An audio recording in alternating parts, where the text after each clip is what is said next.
So, tayo ay nakabalik dito sa survival mode sa Minecraft. Kung mapapansin nyo, may bahay na tayo dyan. Ginawa ko yun kanina lang. Hindi ko na nabidyoan.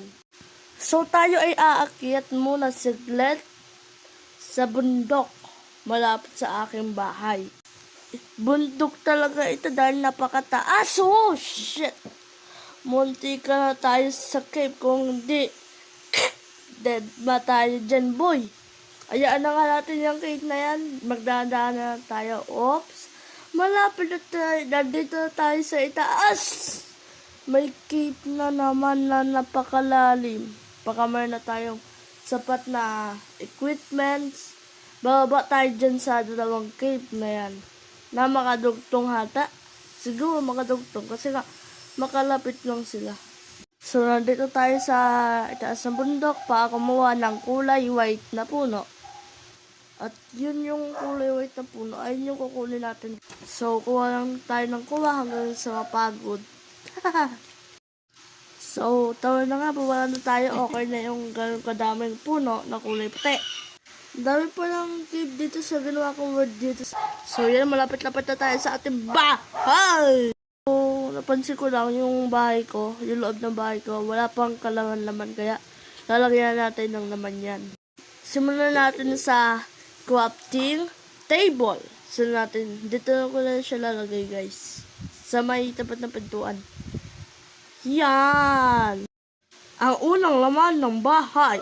Chest! Ay, chest to life! Natawag dito, crafting table pala. So, maglalagay tayo ng pahagdan sa labas ng bahay natin. So, yan. Napakaganda na ng ating bahay. So, naisipan ko pumunta sa kabilang isla. Mapakita ko na din sa inyo yung ginawa kong tulay. Pero wait, may nakalimutan pala akong gagawa pa tayo ng pintuan ng bahay natin. Mayroon na baka pasukan tayo ng magnanakaw. So, tawa nang gumawa ng pintuan ng bahay ko. So, yan, lalagyan na natin yan. Lalo pag gumanda ang ating bahay.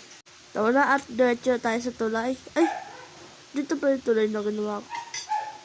Wait lang, sa kabila tayo. Wait lang guys. Akit muna tayo ng bundok para malaman natin kung nasaan yung tulay. Nakalimutan ko kasi kung saan ko ginawa yung tulay na yun. So, nakakita tayo ng bundok pero di pa din natin makita yung tulay na ginawa ko. Punta muna tayo dito sa kabilang isla. Oops! Ayun!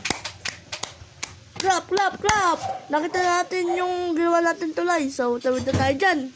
Mas madami palang puno dito kaysa dun sa itaas na bundok. Pero hindi puno yung pinunta natin dito. Yung pinunta talaga natin dito ay yung sand. Para makagawa tayo ng salamin. So, yan, continue na tayo sa pagkukay ng sand. Okay na siguro ito. Wait lang guys, paano nga pa tayo makakatawid sa tulay na ginawa natin kasi nga may sea monster. Hindi nyo ba makita? Wait lang, zoom natin. Yan!